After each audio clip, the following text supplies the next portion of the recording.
Good evening, everyone. Welcome to St Stephen's and this meeting of the Deanery Synod. If you don't know who I am, I'm the Rural Dean. I have been somewhat elusive since I was commissioned at the end of October last year, but I'm here now and I'm here to stay, well, for a while anyway. But it's lovely to be with you.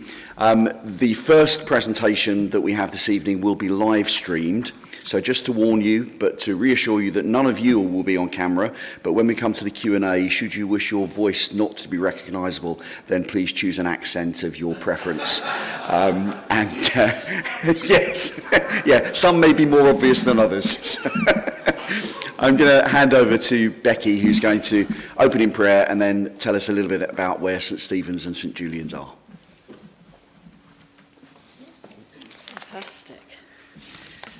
Well, you found where we are, so well done, especially in the so. In time, indeed. The Lord be with you. Let us just begin a moment of prayer. From Psalm 24, the earth is the Lord's and all that is in it. Heavenly Father, we come before you this evening with grateful hearts for all that is good in our world, for all that is good in our lives personally, in our churches, in our city. We ask that you will help us to be wise stewards of all that you have given us, living sustainably in all the environments that we come across, looking after our buildings, conserving what needs to be conserved, but being led by you to new and creative things. So, Father, we commend our deanery into your care, its parishes, its chaplains. We seek your wisdom and your discernment. We pray for the needs of this city, our country, and the wider world, praying that peace and justice would flourish. We pray in Jesus' name. Amen. Well, a second words of welcome to you all to St Stephen's. I've been asked by our church warden, who's also Mr. Technology tonight, just to do the air hostess thing that we have to do for our fire risk assessment, given that we've got visitors to this building. If there is a fire, a real one, the alarm will go, and the alarm is fire, fire. And there are loads of exits. You came in through one, whichever one it was. The main one is the porch door. There's one up in the corner here. There's one at the back through the bell tower, and there's one out by the hall. So just make your way calmly and gather in the snow in the car park. But it's not going to happen. There we are. That's what happens. Tick. So, Richard, always at Deanery Synod, we just have an opportunity to say a little bit about the host church and the parish and what we're really doing. This parish has got two churches, this ancient, beautiful building, which dates back to 948 and has been a place of worship all of that time. And then we've got what was a daughter church, but we think of it as a sister church really now down in the Cottermill estate called St Julian's, which is a 1950s build. And it's a real bonus having two spaces from which to minister and to serve God together in mission and in ministry. I've been here 6.5 years, a bit more than that now, and it's been a roller coaster with COVID, of course, as it has been for all of our parishes. And I think over the last 4 years, 6 years, we've been thinking about 4 broad areas, really, one of which is just recently rebuilding after the COVID pandemic. And really, we're still in that process, particularly here at St Stephen's, actually.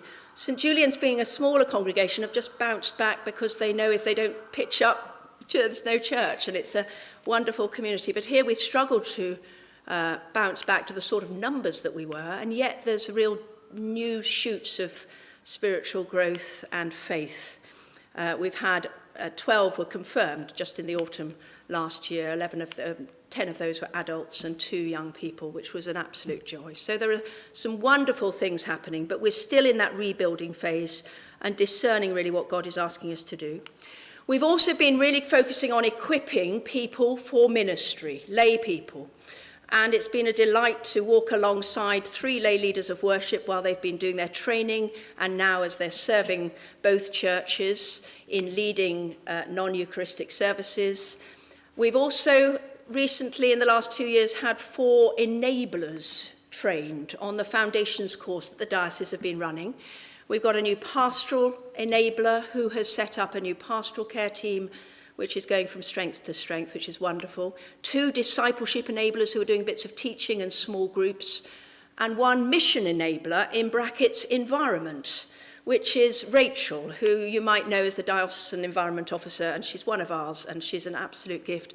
Everybody's a gift, all of those people are, but it's been wonderful to have Rachel with us. So, building confidence and spiritual leadership amongst lay people has been a big focus. We've also been focusing on improving our buildings and making sure that we're using them wisely and being wise stewards of them. We've changed all the lighting in here, and it now is beautiful, but just shows up that we now need to decorate and even dust. But that's great. And if you came in, well, you all came in from the outside, obviously you didn't teleport in, you'll have seen how these lights really show off our stained glass windows. They're really beautiful, and people really comment on that. And if you came through the porch door, you'll see that we're in the middle of a project to put glass in our porch, so as a way of welcome. And we're just started on that, and there's sort of phase 1 and phase 2 is going to happen, phase 3 and 4 soon. But that's been quite a long project, but it's a great one to be part of. And then our main focus has been around our mission action plan, as it probably is with all of our parishes. And we committed to a new mission action plan in February of last year, after quite a lot of discernment, PCC away days, questionnaires and the like. And we saw 3 broad areas that we really want to concentrate on: environment, community, and worship. And that just is massive. What do you do with that? So we broadened it down within each of them, and we've been working away particularly on the first 2, environment and community. Within the community section, we're wanting to look inwards first, which felt really weird because we'd been serving the community, but we just felt that that's what we needed to do. So we've set up all sorts of opportunities for people to meet together and get to know each other better. So we've started a men's group, we've got a parish walking group, there's a craft group, there's a pudding group. They've probably only got 6, 7 or 8 people in each, but it's a way of drawing people together in new ways and deepening fellowship and just our knowledge and love of one another. So that's really good. We've reconfigured what we're doing for children and youth. I could go into that forever, but I won't, because we want to hear Catherine. And yes, Richard's laughing. I was Richard's curate many years ago. He knows once I talk, I can't stop talking. Yeah, we've got a new part-time children and youth worker, which is brilliant. She just started in December, and that's a joy. She's a homegrown mum, so to speak. Homegrown mum, what does that mean? She's one of our own.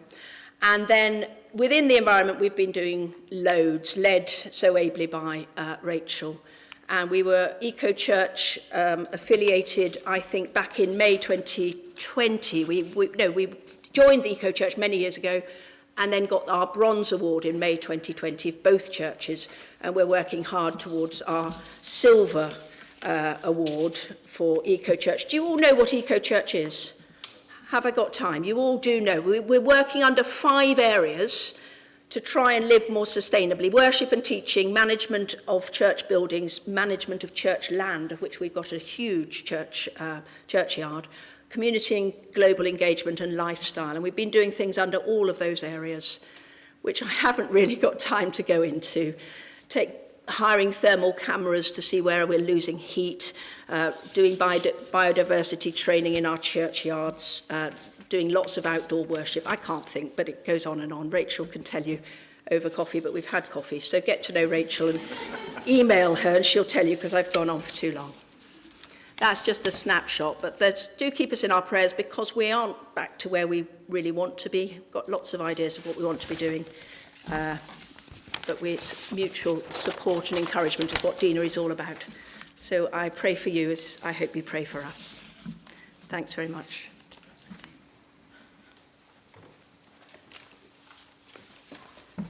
Thanks, Becky. I always love the fire announcements at St Saviour's, if in the event of a fire, we encourage people to get closer and make the most of it, because it's the only significant source of heat that we have, but that's another story. Thank you, Becky. Thanks for the work that you're doing here and at St Julian's with your wonderful lay team and clergy team. It's a real encouragement to see all of those things thriving. So please, if there are things you want to follow up with Becky to find out a bit more about, then grab her before you go this evening. So our main presentation this evening, we're very pleased to have Catherine Ross with us, the National Church of England Environment Officer. We've got a 30-minute presentation, and then there'll be time for questions afterwards. And this is the bit that will be live streamed, so just to give you notice. So Catherine, the floor is yours.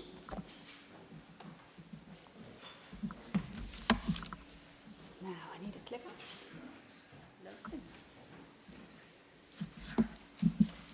Lovely. Do you know, before I even begin the thing that I've actually come here to talk about, I just wanted to take a chance to say thank you to Becky. I'm here with my work hat on tonight, but I'm also very involved locally in the environmental sector in St Albans.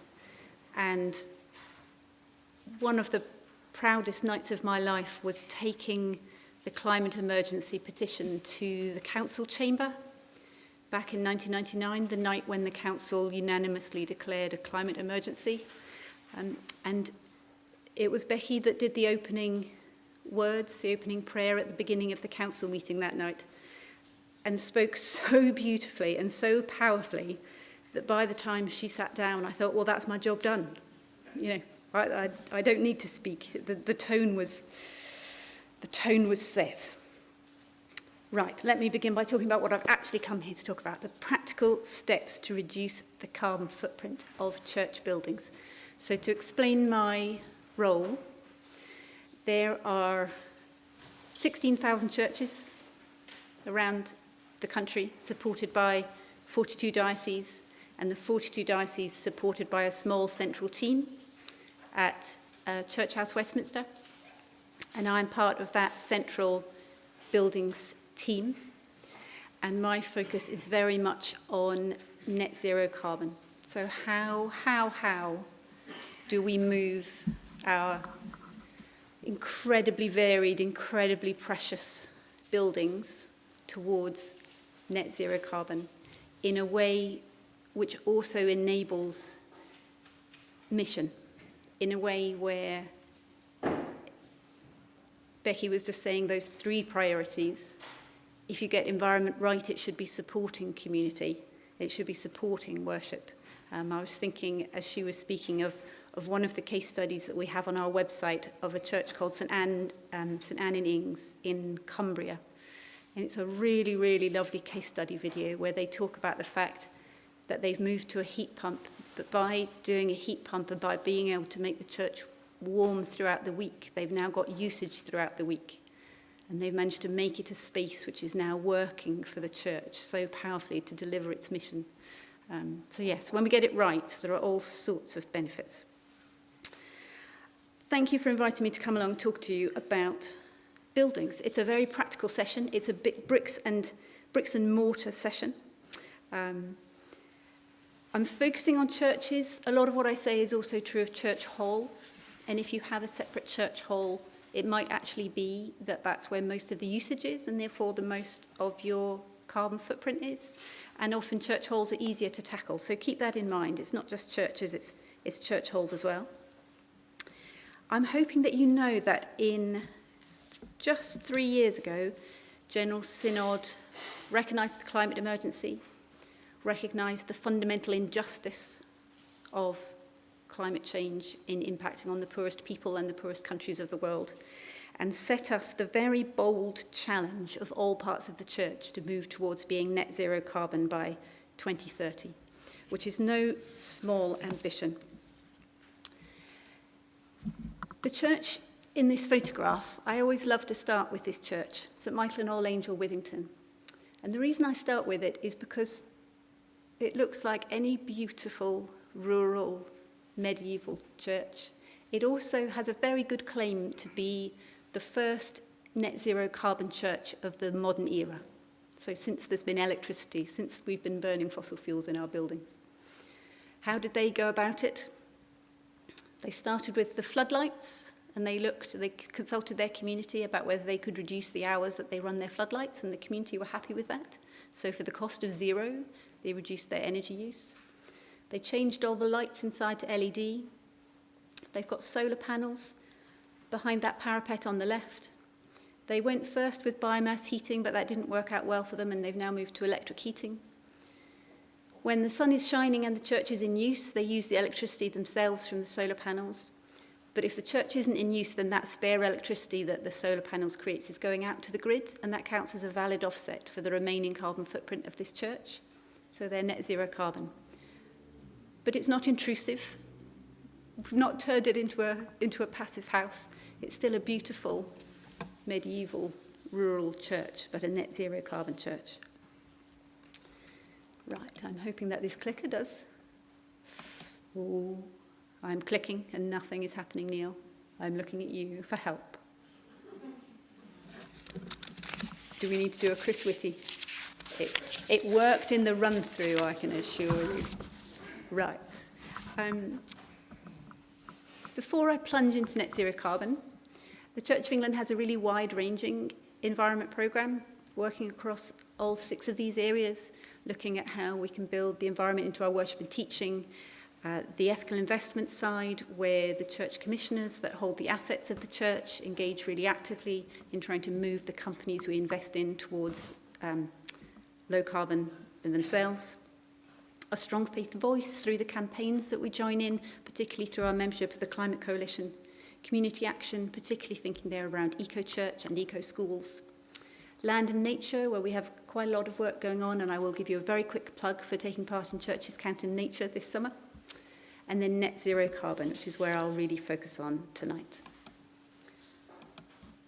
All of this work is really firmly rooted in the mission of the church. Sometimes when I click it's working and sometimes it isn't. What do I do? We've got random clicking. Right, does it help if I point? That one, but not that one.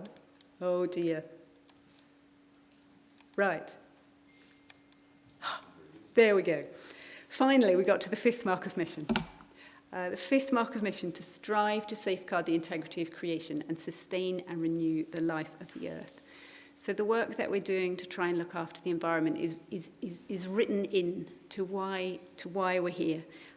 The environment clearly runs all the way through all 5, particularly the 4th mark of mission, through that work on climate justice. And making that connection between the big picture, our mission, the desire to care for creation, and the fact that actually the way we light our buildings, the way we heat our buildings, that is how we're generating a tiny bit, yes, a tiny bit, but that's how we're contributing to man-made climate change that's leading to that injustice. I think making that connection is slightly tongue-in-cheek what I call the light bulb moment of seeing how the way we run our buildings connects to our mission so directly. I was going to do a quick plug also for Eco-Church, but Becky has done my job for me, so I will move on. No, it's brilliant. So I'm going to start with a short techie bit. What do I even mean when I'm talking about zero carbon? So this is for any building. If you take the energy use of a building, the oil, the gas, the electricity, you multiply the number of units of energy that you've used by some completely standard carbon factors that are updated by the government every year. And you add to that the number of miles that you've done in fuel, in petrol or diesel cars, you multiply that by the standard conversion factors. When you add those together,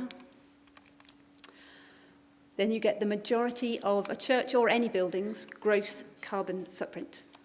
You can then take off that 2 things. You can take off the electricity that you're using if it's from 100% renewable sources, so either solar panels or if you have a green tariff. And you can take off any carbon offsets or sequestration. So carbon offsets is a form of trade where I pay a bit of money here for someone somewhere else to reduce their carbon footprint. Carbon sequestration is where we're actually taking carbon dioxide back out of the atmosphere and locking it away, which can be done through very technical means, or it can also be done by trees and plants and soils, who do a beautiful job of it. Once you've taken those off, you have the majority of a church's net carbon footprint. And that's what we're being challenged by General Synod to get to net zero by 2030. So what does that, now we've moved on, next one. So what does that mean? It means reducing the energy that we're using, reducing the transport that we're doing in petrol and diesel cars, making sure that we're getting our energy from clean sources, and where we need to, the bit at the end, offsets and sequestration. And now we hope that the video works beautifully in Neil's capable hands. The video that we're about to show you is what we prepared to show at General Synod last July, and we showed it at the beginning of the debate when they then voted on the route map to net zero carbon and endorsed it.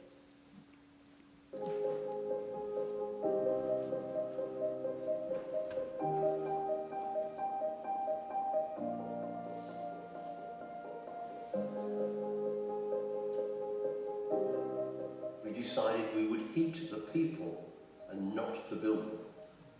I read an article somewhere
I've seen that so many times, and every time lifts my heart.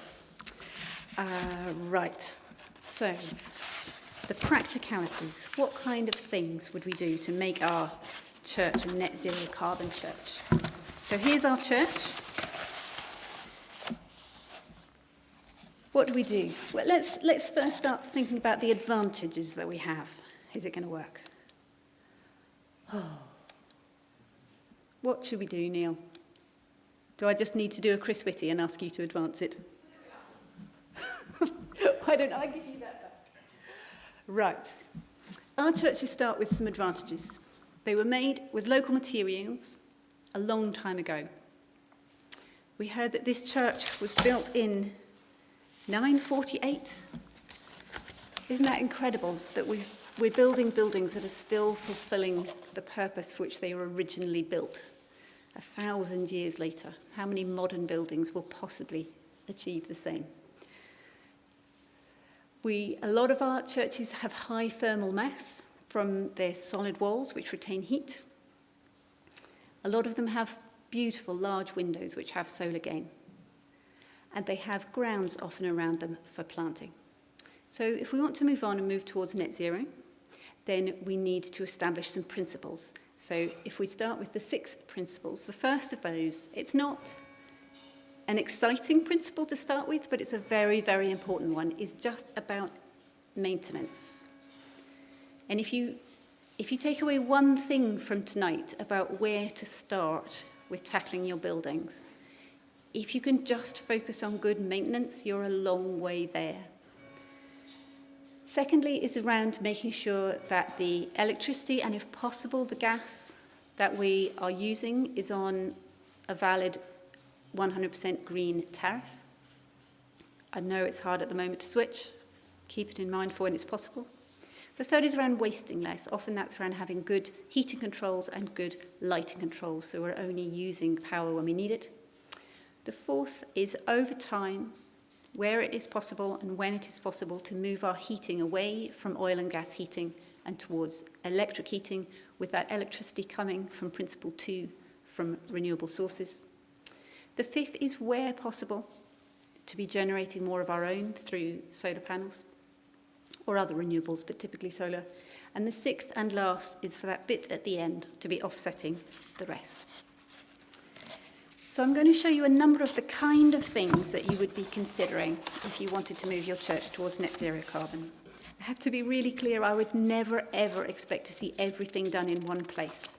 I'm going to lay out a menu and you can think through your church and you'll be immediately able to think which things are relevant and which things aren't. But a typical menu to lay out the kind of things a net zero carbon church would be doing. Firstly, a well-maintained roof, well-maintained gutters. Then LED, so energy efficient floodlighting, and considering the hours that you need to have those on. LED path lights. You might be considering something like a water butt, so you capture some of the water from your roof to use in the gardens. Looking at your windows, what's possible? Is there a practical way for your windows to reduce the heat loss? And then looking, just as we were hearing here, about how could we draft-proof the doors. Then you might be looking at sustainable transport through things like bike racks and EV car charging. And then in some cases, low carbon heating through heat pumps. And in some cases, it's possible, particularly if you have a more modern building or a more modern church hall, to be looking at external renders and insulating the outside of the walls. And then potentially, in some cases, solar panels. Again, I'm saying you wouldn't expect to see everything in one place, but that's the sort of the menu of options. And then inside the church, what would you expect to see? So again, LED lighting. Energy efficient lighting is a really important thing to be looking at. Then it'll be, if you have, and some churches do, have an easy to access loft void that isn't insulated, then looking into insulating your loft. Low carbon heating, there's a whole range of different solutions, but through one route or another, thinking about how do we move away from fossil fuels and towards low carbon heating. Rugs and cushions. It's a simple thing to do, but it really helps people retain their body heat. In some cases, it's relevant to be looking at internal draft curtains or draft lobbies, and in some cases, using partitions to create smaller spaces which are easier to heat. If you've got a church where solar panels are suitable, you might also consider battery storage inside so that you can use the electricity when you need it when it's dark. Having heating and lighting zoned and timed so it's working when you need it. And then for some churches this is impossible, for some it's not. It's going back to the way things would have been done before we had the things we've become used to with the lighting and the heating, and think about moving the service times in winter to be later in the day so that you've had the solar gain through the windows. And then finally, in terms of your kitchens, thinking about energy efficient appliances, and in your bathrooms, thinking about low flush toilets. A little bit of context behind all of this, which is of the total carbon footprint of the Church of England, churches and church halls make up 33%, so about a third. A half of it is the purple on the right-hand side, is our schools. Churches is the dark bluey purple, church halls is the yellow, and then green is the housing. So housing is the next biggest slice after schools and churches and church halls. And that's often a bit of a surprise to people. Everyone would assume that the majority of the carbon emissions would be from churches because we have 4 times as many churches as we have schools. But if you think about the fact that the carbon footprint of a building is pretty much related to how big is the space, how many hours a week are you keeping it warm, and what temperature are you keeping it warm to. So our schools are big spaces, we're keeping them warm generally all day, 6 days a week, and to a temperature suitable for children. So they have a much higher carbon footprint per building. When you look at where churches use their energy, the orange slice here is heating. It's so clear. The vast majority of a typical church's energy use is on heating. Blue is lighting and grey is other, things like audio-visual equipment. So heating has to be where we focus our efforts. And then if you break it down and you look at different sizes of church, so this is information from the energy footprint tool that hopefully you've all used to work out your carbon footprint. And you look at small, medium and large churches, you can see the incredible difference between their carbon footprints. Larger, busier churches, generally with their heating on for the whole of the week, have higher emissions, and so they need different technical solutions. On the left, a smaller church, which typically has a much lower carbon footprint, that is where just doing good maintenance is so important, because the carbon footprint is already small. On the right-hand side, bigger, busier churches with the higher emissions, that's when you would start thinking about some of the bigger projects. And so that's what's led us to create the practical path to net zero. I knew that you might not be able to see all of the text on the screen, so hopefully Rachel has given each of you a copy of the practical path to net zero. And you'll see it's literally 2 sides of A4. If you go onto our website, you can find this version, but you can also find a self-guided checklist version that you can use in your own church. So you can download it, or you can do it on a tablet, and just literally it's got each of the actions and you can tick them about whether they're relevant for you, and it helps you create an action plan for your church. And in the practical path to net zero, we've got these different sections: the where do we start, the what next, getting to zero, and only if. The where do we start, those are designed to be pretty much no regret actions that most churches would want to consider. Section B, the what next, those are slightly bigger projects. Typically you'd be looking at kind of medium energy use churches, so maybe used 3 to 4 times a week. You might start thinking about those kind of projects. And then the getting to zero, those are the big projects, and you typically only see those happening in those higher carbon footprint, busier churches. And then only if for things you do in particular circumstances. So looking first at the where do we start, I suggest you just click through till it stops clicking up. In the where do we start, you can read this sheet in front of you, but it's things like maintaining roofs, gutters, broken windows, insulation, dealing with drafts, rugs, floor coverings, cushions, 100% renewable, match your heating times to use, get timers and smart controllers. These are the basics, the housekeeping. And they're the simple things that don't cost the earth. So I love these thermal imaging camera photographs because they bring it to life. The blue is the cold, the red is the warm, and this is the bottom of a church door, and you can see that cold air coming in underneath. Fixing something like that can be difficult if you have a medieval door, but a relatively easy thing to do that doesn't cost the earth. This photograph is of a pew just after 5 people have stood up and moved away. And it tells you the picture. We've all experienced it. We arrive here with our body heat. We're feeling comfy when we get here. You sit down, your body heat goes out of you into the pew and through your feet into the floor. And then you start to feel uncomfortable, and you need the space heating to top you back up. If you can use cushions and if you can use runners on the floor, they have to be the right kind so there aren't any conservation issues. But if you can have the right kind of the cushions and the runners, people can keep that body heat that they arrived in the building with, and then you don't need to run the space heating as much to enable people to be comfortable. This is just a radiator that hasn't been cleared out. You can see the sludge in the middle. It can't do its job. It can't work efficiently. And this one is a church where the underfloor heating is on, but the chairs have been moved over to the right. So the people sitting on the right aren't getting any benefit from the underfloor heating. I think, Becky, you mentioned that Rachel has been borrowing the thermal imaging camera that we have in St Albans.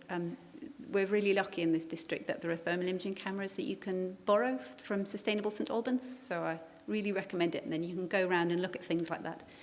Do you know what? I'm not going to read through all of these. They're the same points that I've already made. These are the kind of low-cost, no-cost actions that you can be thinking about that are in that section A of the practical path. What next? Slightly bigger projects. And again, Neil, I think if you just click through them. These are the kind of things you would move on to if you've done those quick wins, and if you're a slightly busier church with slightly higher carbon footprint. All of these projects, you're likely to need specialist advice and you're likely to need input from your DAC. But they're things like insulating the lofts, partitioning, draft lobbies, sorting out zoning of your heating if you've got different spaces, boiler temperatures, thermal or motion sensors if if you have visitors in particular and you want the lighting just to come on when it's needed, when it can be triggered by movement.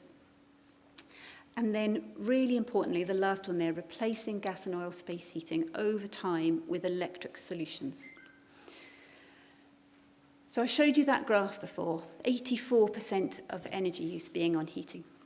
At the moment, our start point, where our brains begin when we think about heating, is we think about heating the space.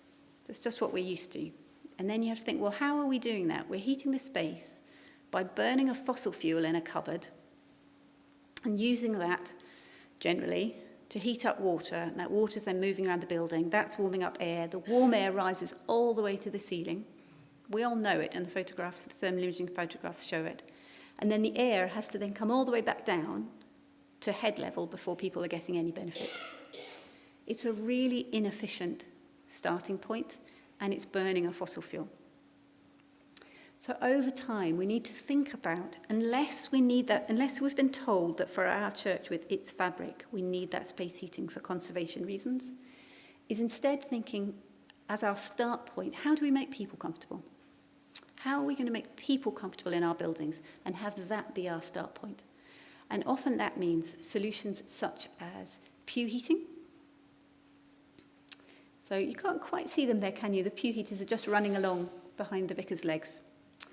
It's solutions like far infrared radiant panel heaters, which the brown rectangles on the ceiling there and the white rectangles just above the aisle roof, those are far infrared radiant panel heaters. Then there are solutions like modern chandelier heaters, the two things that look a little bit like UFOs, just either side of the door. Those are chandelier heaters. And then for some churches, heat pumps. There's also, for those of you that are thinking, but we don't have pews, just yesterday we were getting the feedback from a pilot we've been doing of portable heated chair cushions. So there are solutions for all kinds of church. If you can change your heating, and I know it's hard and there's so many constraints, but I'm talking about the kind of things we're trying to do. Moving from space heating to people heating, because you're just keeping people comfortable rather than warming the whole space, is generally much more efficient, so it cuts your gross carbon footprint. But also, because it's moving to electricity, and you can get that from a green source, it cuts your net carbon footprint as well, so there's a double benefit. Right, finally, those big projects. This will only be relevant to a few of you, probably, those bigger, busier churches. This is where you're starting to look at things like, right, we've got to tackle our windows. If you've got a tower, draft-proofing the tower. If you've got pew platforms, looking at insulating underneath those. Some churches have been looking at reinstating ceilings that have been taken out in the past and insulating above those. New lighting systems and potentially solar PV. In terms of solar, in the right place, renewables absolutely can be part of the solution. I love this photograph of the panels on Gloucester Cathedral being blessed. And the next picture shows you the map of the Church of England churches. Every little sun is a solar installation. So this is possible. It's been achieved in many locations. There are still issues around visibility. Let's not duck it. There certainly is a perception, and in some cases it is still a reality, that it can be difficult to get permission. This picture is of King's College Chapel in Cambridge, which you may have heard got planning permission 2 weeks ago. We're still waiting on the faculty decision, but they've got planning permission. So those boundaries around what can be done in terms of visibility, they do need to be tested, and they are moving. Our own internal guidance on solar panels and visibility was updated last year and has been made more permissive. So change is coming. It is still very much case by case, and that case does need to be made, but it is possible. The only ifs. There'll be some people in the room who these things are relevant to. If you're re-roofing, think about insulation and solar. If you've got a cavity, look at cavity wall insulation. Some buildings are suitable for external renders. If you've got a church that's being used all week round, and so a low level of heat used constantly would work for your church, then that's when you'd be thinking about heat pumps. They don't work well for erratically used churches. If you're lifting your floor anyway, that can be a good time to be thinking about underfloor heating if you're a church that's used regularly throughout the week. If nothing else is viable, if you've thought about all those other options and nothing is viable in your circumstances, a new gas boiler is better than an old gas boiler and certainly better than an oil boiler.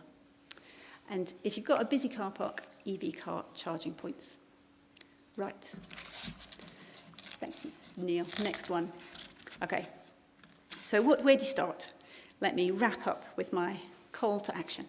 So, where would I start? Things that wouldn't cost you anything. Number one, pass a PCC motion. Pass a PCC motion if you're not already an eco-church to become an eco-church, and recognising the call from General Synod that you will, I'd like to think, at least aim to be a net zero carbon church by 2030. Register for eco-church. Please do if you haven't already. Calculate your carbon footprint. If you're a Church of England church, then we have our own tool called the Energy Footprint tool that you can all use. If you're not a Church of England church here tonight, you can use 360 Carbon, which is a tool that's been produced by Climate Stewards. The Practical Path to Net Zero Carbon checklist is on our website, and you can use that. And there's also the Eco Church survey. Oh, no, sorry, that was a dot point before the one I was expecting. Another really important thing is to think ahead about your heating. When the time comes and your current heating stops working, to have thought about that in advance. How will you replace it? Is there a viable low-carbon option? And how will you manage in the time that it takes between your heating breaking and you being able to get the new solution in place? If you've got answers to both of those questions, then hopefully you can avoid the situation that one day you turn your heating, it doesn't come on, and you ring the plumber and say, right, I need a new boiler tomorrow. Using all of that information can help you develop an action plan for your church. Please do that, and please take it to PCC. And then two final things, which are low-cost steps. The first of those is identifying and tackling those quick wins. And the second is we have a national energy audit scheme that any church can purchase an energy audit from. And I really recommend it. It's where somebody comes out on site and they look at your church's energy use and what would work for you in your circumstances, and they give you costed recommendations and the carbon savings for each one. And that costs, if I'm remembering rightly, £445. I do believe that's my last slide. Yes. Very good.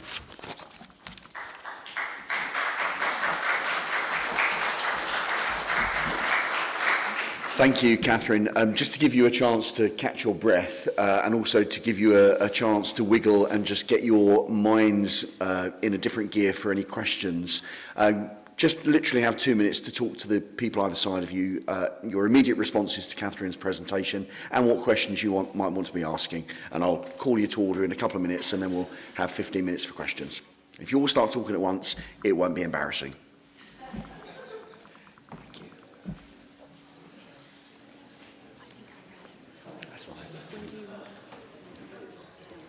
Well, we'll see how the questions go.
Okay, folks, if I can call you back to the main conversation.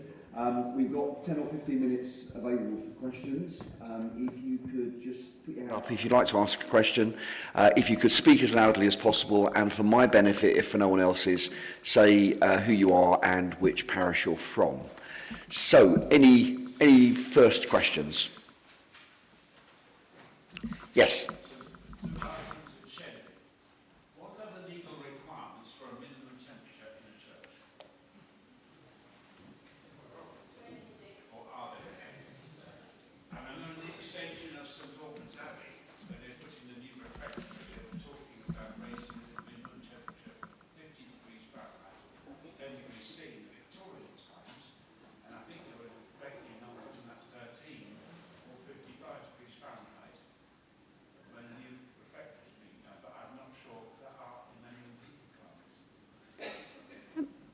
I'm afraid to say it's a perfectly sensible question and I don't know the answer to it. No, I don't know if the wisdom of the room knows the answer to that question. I know from our frost guidance what we recommend having as the frost setting, but that's not really what you're asking. I'm afraid I don't know. I don't know that there is one.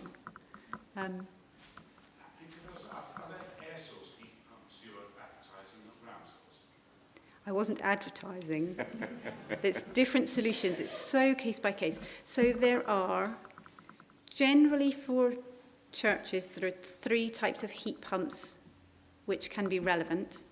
They're generally only relevant for churches which are being used throughout the whole week. So there's ground source heat pumps where the way the ground source heat pump works, it's a little bit like a fridge running in reverse. So you've got the same heat exchanger and the pump. What it's doing is it's removing some of the heat from the ground outside, and it's using that to warm up air inside to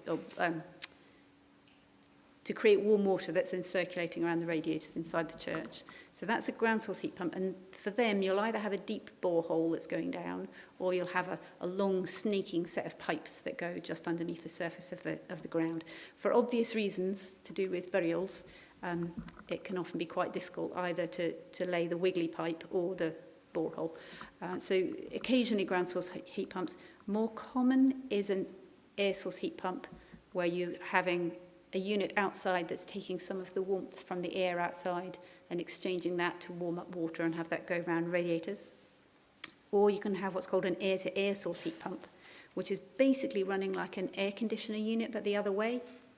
So it's taking some of the warmth from the air outside and then it's exchanging it and then blowing it in as warm air into the building. And the air-to-air source heat pumps come out reasonably often on the church energy audits. Air-to-water source heat pumps and ground source heat pumps come out relatively rarely from the church energy audits. Quentin, your hand was up.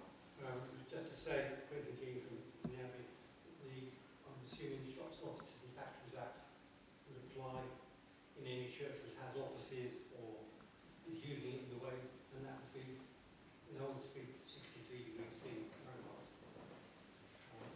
One day the regulations can go there. That presumably would apply in the working spaces, wouldn't it? In the office and the vestry, but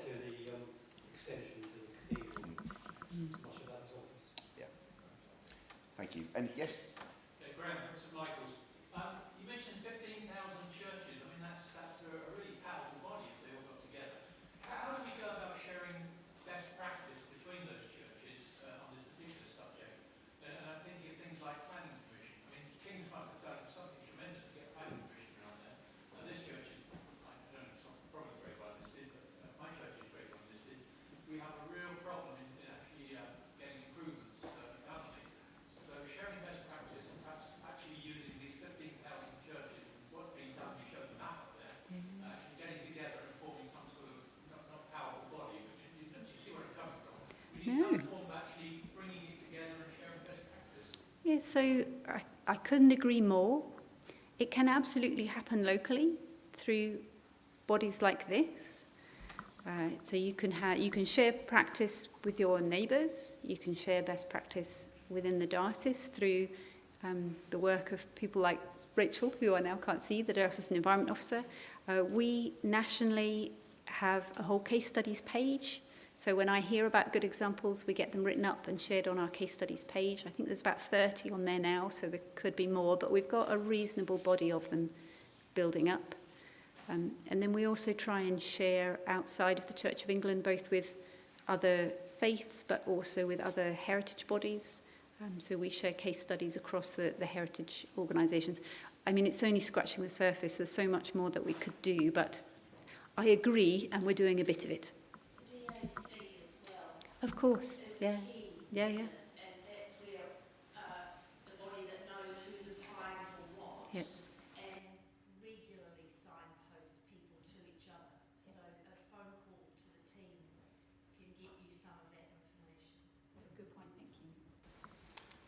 Any other questions? Yes? Yeah. Jeremy from Radford, you talked about offsetting. In practical terms, do you think that actually offsetting is going to be about 30%, 50%, 70% of the actual solution to get to net carbon?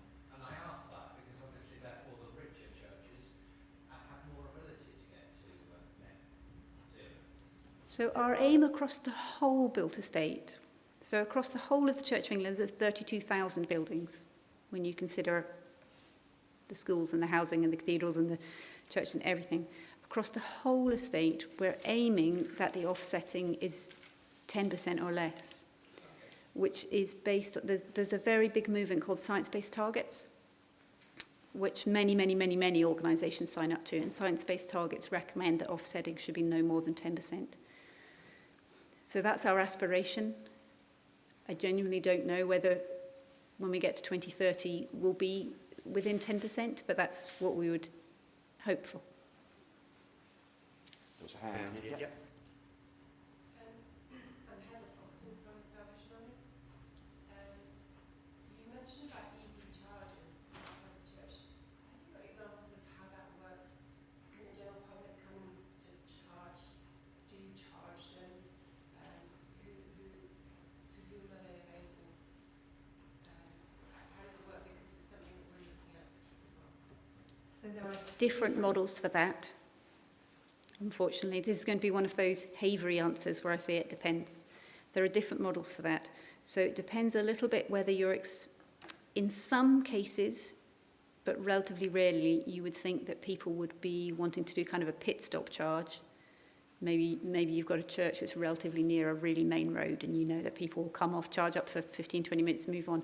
More normally, you'd be looking at a destination charger where people would be there for a couple of hours. You can either be doing that because you want to earn a little bit of income by charging people to use the charging post, or you might be doing it missionally. If you, for example, are in an urban area with housing where nobody has a driveway, and so you know that's a barrier in your community to anyone being able to take up EV charging, you might do it missionally. You might do it missionally because you want people to come to the church through sustainable means. So yes, there's different models. And then in terms of charging, you can either do it sort of cunningly through having an app where the person is paying, or you can just have a trust box. Some churches are just going down the trust box route because it avoids any of the other complications. Time for one more question, I think. No one else is grabbing it, so it's yours. I was curious. A lot of people drive to church, and that's quite a big, not zero. If they all walked, obviously you can't do that in many cases, but do you have any feel for the relative benefit if you could get many more people walking to their local church? I haven't calculated it for parishioners' transport. When we calculated it for clergy transport and other sort of work-related transport's a relatively small slice for the Church of England as a whole. But as I say, I haven't done it for parishioner transport. I pick it up because you mentioned lifestyle. Okay. But that is certainly no number of people in ours trying to encourage more people to walk to church. It touches on a really important thing, actually, which I probably should have said at the beginning, that there's a part of this which is about the church getting its own house in order, as it were, cutting our own carbon emissions. But there's also a much wider thing about the church having a voice and a church influencing the lifestyles of parishioners, the church influencing our school families, influencing the companies we invest in, influencing potentially to government to make changes. And that by achieving net zero ourselves, we make ourselves more credible in those conversations. But your question really touches on that fact that as well as trying to make sure that the mileage that the church itself is paying for through expenses as net zero actually is probably a relatively small proportion if it can influence the parish more broadly to make changes. I don't know if we've got, there was one more question here, but I don't know if we... Please do, yeah. Thank you. Before I came into the Woods, I was an archdeacon, and certainly now being dean at the cathedral, one of the big prohibitors to this target is how to pay for getting to all those suggestions. And I found that as an archdeacon that the parish is willing, and with all the will in the world, fixing the ailing boiler was about all that was financially viable for them, despite their aspiration to this. So I wonder, especially for parishes here, whether you could offer a couple of quick pointers for where they might start to think about any grant bodies, or where the churches that are winning in this, where are they getting some funding from? They have to put in some themselves, of course, but who out there in the world is offering some support to this? So there's no one simple answer to that. If you go onto the Church of England website, we have a whole page on environmental fundraising, and we have links on there through to grants directories, and we have links through to the webinars that we've done, the training webinars on how to do environmental fundraising. So I know that doesn't answer your question, But that's where I would go to, is there's grants directories in there that you know, we've got like a little entry for every grant funder, what they fund, when the deadlines are. We're just in the course of updating that again at the moment. It's not simple, but equally, over time, churches have shown themselves to be incredibly good at raising money for projects, particularly if they see it as missional. And I often think back to before people became aware of the issue around disability access, and that over the course of 20 years, every church went, oh, all right, disability access is something we need to worry about. We need to have a plan. We need to work out how we'll do it in our circumstances. We'll need to fundraise for it. We'll need to find grants. And I feel like we're at the beginning of that process for net zero carbon.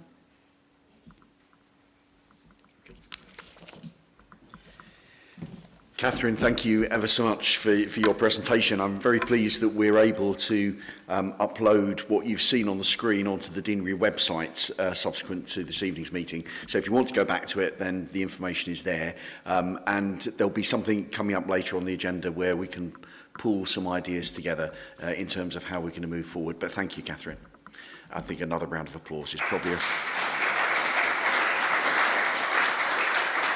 not least as a way of warming yourself up. We have our second presentation now, and somewhere among us, I haven't identified them yet, are Archie and Madeline from the Beds and Hearts Historic Churches Trust. So if you'd like to come and make your short presentation for us this evening.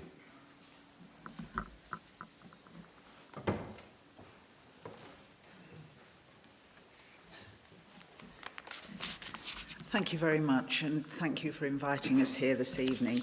I'm going to talk through as quickly as I can, because I know you've already been sitting listening for some time. I'm going to just give a brief outline of the Beds and Hearts Historic Churches Trust and what we do. And I've been looking back through history, and we don't have a lot of contact with churches in St Albans Deanery, so hopefully after tonight we'll have a little bit more contact from you. So the Trust was founded in 1991, so we're nearly 32 years old. It was set up to raise money and provide grant aid to any place of public Christian worship within the Diocese of St Albans, so the two counties and that part of Barnet, which is part of the diocese. And we've got a secondary objective, which is to raise awareness and knowledge of churches as buildings. Buildings as a deposit of local history, buildings as a focus of the community, and as our host clergy lady, who's Becky, was saying, you know, somewhere where we can focus on doing God's work. There are historic churches trusts in most of the counties of England, and the way the Beds and Hearts started was that somebody moved to Berkhamsted, somebody called Patrick Lepper, who had been a trustee in the Oxfordshire Historic Churches Trust, realised there wasn't a trust in Beds and Hearts and decided to set up one for the diocese. And we have a great deal that we owe Patrick and the other three founding trustees. And if I could just say that one of our other founding trustees is the current chairman of the St Albans DAC. So there we are. We have 13 trustees. We also have what we call area reps, and they're people who work with Archie. My husband is the grants secretary. We're both trustees ourselves. The area reps help him and go out and visit churches, understand exactly what churches are trying to do, and then make recommendations back to the trustees about the level of grant aid that would be suitable. We have area organisers. Archie is grant secretary. My main role is to run the bike and hike every year on the second Saturday of September, and I'll talk more about that in a minute. And the areas that we use, we call them areas because we're interdenominational. We're not just Church of England. And but we base our areas on deaneries. And in this deanery, Richard Parler, who lives just down the road here in Watford Road, is our area organiser for the bike and hike. And Neville Scott, who lives over in London Road, and I don't know which church he goes to. Does he? Wonderful. Well, Neville Scott is our area rep, so he would be the one that went out to visit if somebody applied for a grant. We also have friends of the trust and corporate friends being mainly churches themselves, the PCCs. We do a couple of church tours a year, and on these church tours we visit 4 churches with a pub lunch in the middle and usually an afternoon tea at the final church. And the first one this year is in June in North Bedfordshire, starting from Bedford Station. We always start from a station with easy parking on a Saturday. So that's sort of something about how we're set up. Fundraising. Well, money for grants, where does it come from? Membership fees, legacies. But actually the most important fundraiser is the bike and hike. And over the last 20 years, we've raised over £2 million through that. It's about 100,000 a year now. It's always on the second Saturday of September, and it's not just cycling and walking now. People have ridden horses, they use mobility scooters, and even cars now. The idea of the event is to visit as many churches and chapels as possible, and you set your own challenge, something that is worthy of sponsorship. So I like to talk about a few years ago when somebody walked around the 3 churches of their benefice. That doesn't sound a particularly difficult challenge, but the man was well into his 80s. He got very well sponsored for that effort. So it's setting your own challenge. Last year, 2 people from Southill, a little village in Bedfordshire, visited over 60 churches by car. That's actually not easy to do in the 8 hours that are allocated for the bike and hike. They raised over £3,600. It took a lot of planning to get round that number of churches. You can go across the borders because most of the historic churches trusts in the country run a similar event on the same Saturday. We call it the bike and hike because you bike and hike in Beds and Hearts. A lot of other places call it the ride and stride. Others have called it things like the steeplechase, but it's basically the same event. And the advantage is that if you go across the border into one of the other counties, the churches are likely to be open and welcoming as well. And just to add that something that Archie did last year for a change, he and a friend went to London and they walked around 20 of Wren's churches in the City of London. So you see, you can be creative. You can go to Cambridge, you can go to Oxford and go round all of the college chapels, make it a day out. So that's, setting your own challenge for the bike and hike. The Trust provides all the documentation that you need for both churches and participants, because what we do ask churches to do, even if you haven't got anybody who's going to take part, is to try and be open on the day. If you haven't got somebody or a rota who want to sit in church, at least make it obvious that you're taking part in the bike and hike, have a signing in sheet out, have some water or squash available and maybe some biscuits or sweets or something, just to welcome the people who are going around the churches. And one of the reasons that we introduced cars going round was because obviously if somebody is sitting in the church and welcoming people, they want more than 2 or 3 visitors a day. So, and incidentally, I was in our church last September, and somebody came in who was a trustee of the similar organisation in Kent, and he decided to come to Bedfordshire and look at some of our churches in Bedfordshire on the day. So all sorts of things happen. Now, the money raised, the sponsorship money, half comes back to the church that the person who's doing the event wants to. So if, for instance, Neville Scott did it for St Stephen's, half of the money would come back to St Stephen's. The other half comes to the Trust for grants. We're not allowed under HMRC rules to halve the gift aid, so the gift aid stays with us, again, for grants. Just Giving is available, so you can get sponsorship from a wider audience. We've been sponsored in the past from friends in France and America because Just Giving deals with all the currency problems. And I've mentioned gift aid, and it makes a real difference. Most years we get something like 14,000 from gift aid. So you ask as many sponsors as possible to please gift aid their sponsorship amount. And the Bike and Hike works successfully through the network of area and church organisers across the 2 counties. It does depend on human contact.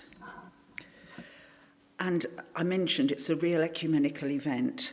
We have Catholic, Anglican, Methodist, Baptist, Congregational, United Reform, Quaker and Salvation Army all taking part in the Bike and Hike.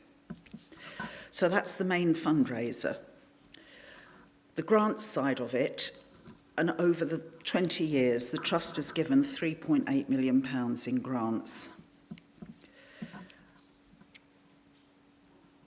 The eligibility for a grant is to be open for public Christian worship. So not a private chapel somewhere or anything, open for public Christian worship.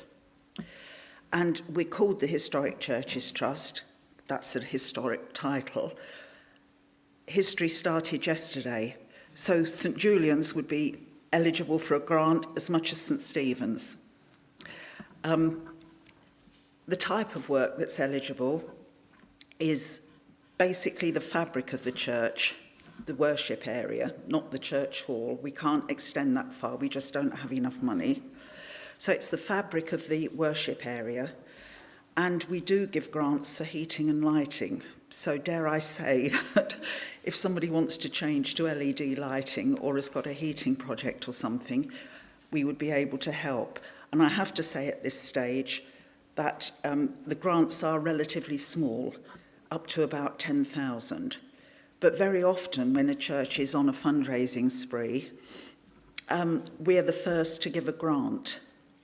It's a very straightforward process, which I'll talk a bit about in a moment, and we don't require any sorts of match funding.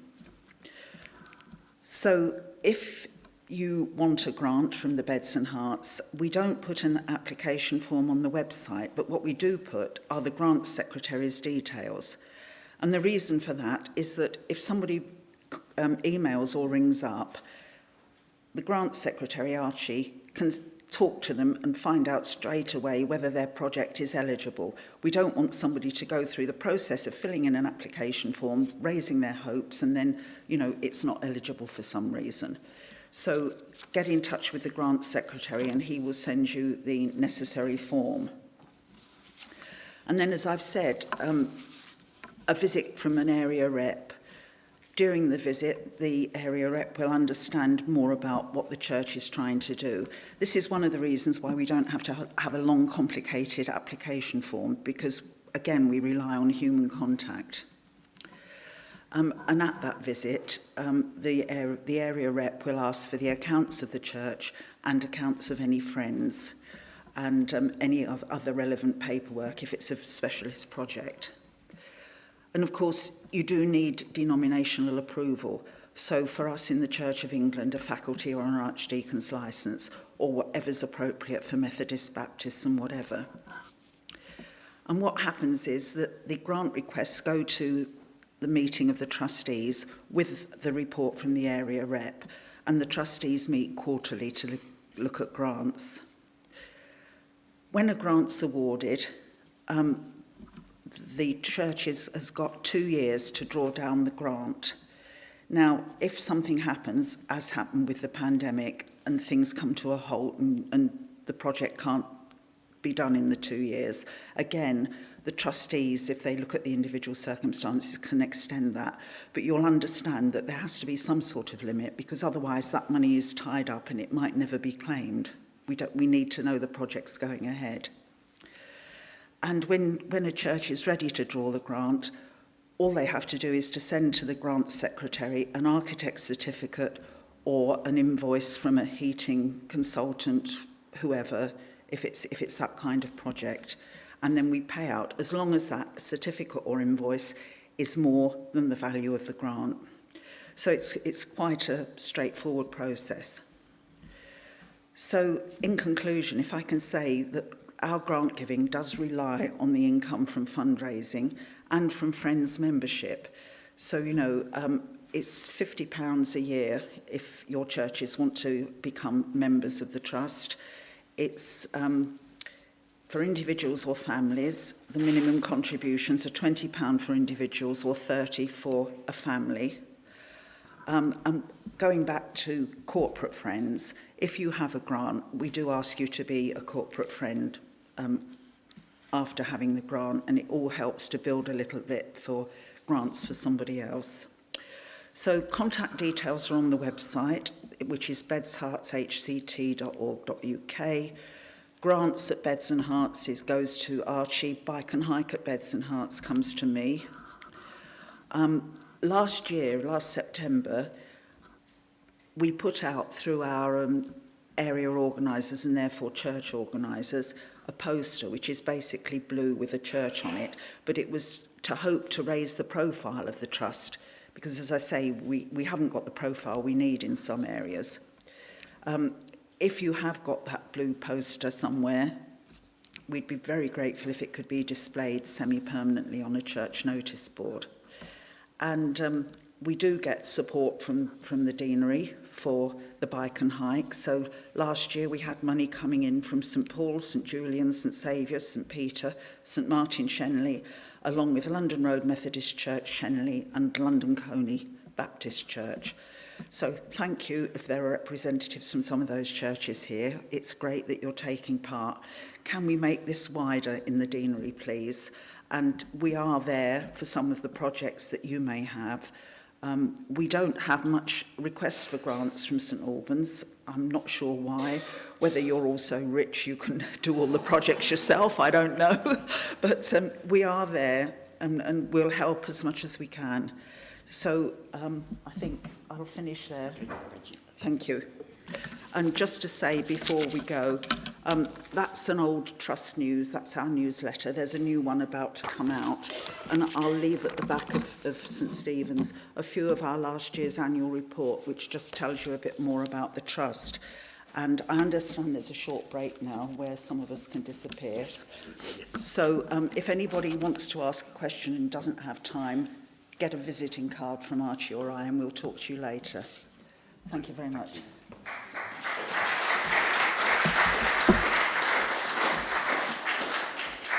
Thank you, Madeline and Archie. There will be, the information we'll make sure is on the website so that there's a link for the Beds and Hearts website as well. So we will have a couple of minutes comfort break now before we start the business of this evening's meeting. If you've been here as a visitor or a guest, then it's been lovely to have you. Now is your chance to escape if you wish to. There is nothing vitally secretive that you need to absent yourself for. If you'd like to stay, you're very